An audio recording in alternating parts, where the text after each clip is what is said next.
இன்னைக்கு நம்ம பார்க்க போகிறது என்ன அப்படின்னு பார்த்தீங்கன்னா, கிரிவலம் அப்படின்னாலே நம்மளுக்கு சட்டுன்னு நினைவுக்கு வர்றது திருவண்ணாமலை கிரிவலம் தான். அதுக்கப்புறம் தான் மற்ற கோவில் எல்லாமே நம்மளுக்கு நினைவுக்கு வரும். மற்ற கோவிலில் எப்போ திருவிழா நடக்குதோ அப்போ தான் அந்த கோவிலோட மலை கிரிவலம் வருவாங்க. ஆனால் திருவண்ணாமலை மலை அப்படி கிடையாது. திருவண்ணாமலை அப்படிங்கிறது ரொம்பவே தனித்துவம் வாய்ந்த மலை. திருவண்ணாமலை அப்படிங்கிறது லிங்கமே மலையாக அமைஞ்சிருக்கிறது தான். இந்த மலை சுமார் 250 கோடி ஆண்டுகளுக்கு முன்பே உருவான மலை. பிரம்மாவுக்கும் விஷ்ணுவுக்கும் யார் பெரியவர் அப்படிங்கிற போட்டியில அவங்களோட அகந்தை அழிப்பதற்காக சிவபெருமானே முதலும் முடிவும் இல்லாத ஜோதி வடிவமாக காட்சி கொடுத்த மலை.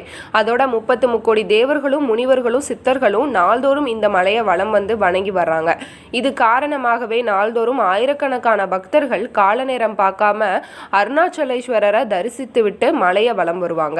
இந்த மலை வலம் வர்றதற்கு குறிப்பிட்ட நேரம் அப்படிலாம் கிடையாது. எந்த நேரம் கிரிவலம் பாதையில மக்கள் கூட்டமாக நடந்து போவாங்க. நினைத்தாலே முக்தி தரும் தலம் அப்படிங்கிறதுனால